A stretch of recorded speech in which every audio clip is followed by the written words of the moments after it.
So just some closing thoughts. You started the day with the best prediction in all of science. You ended with the worst prediction of all of science. Along the way, Rachel addressed some long-standing marital questions about entropy. I have two things on my task list. One is thank you, and then two is to answer one last question. For thank yous, Maggie, Claudia, Lars, Craig, you all know how smoothly this program runs. I don't know if you appreciate exactly how smoothly it runs, and it is a pleasure to be here. And I'm incredibly grateful for the staff here for making the science and workshops like this really easy. So let's one more time for the KITP.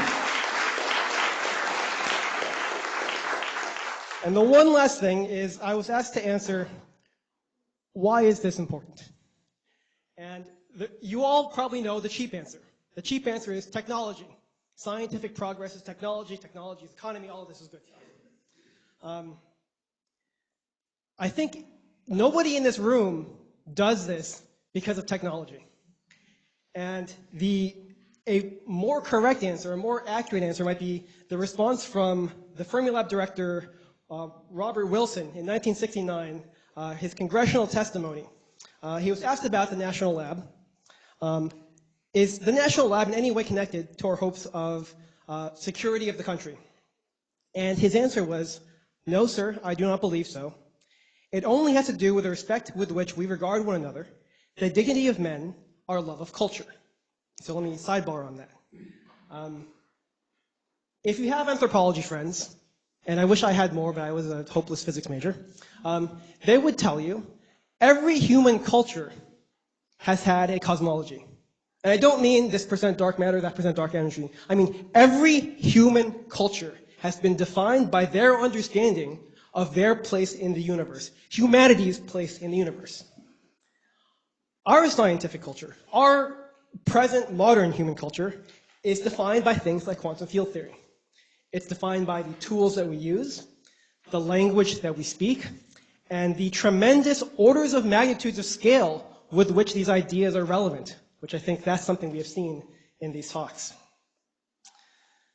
Going back to Robert Wilson, he was then asked, is there anything about your lab that will help us be competitive against the Russians? And so here he addresses, technology is maybe one long-term thing.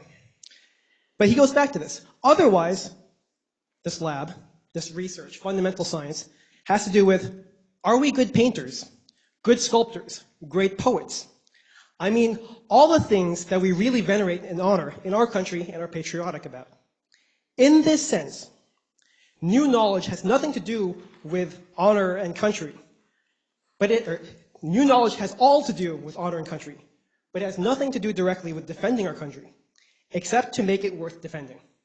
So, my last thank you is to all of you, and not just for being here, but every single physicist who has had the honor of walking these halls has an origin story where somebody like you played a critical role. So for that, just one last thank you. Safe travels home.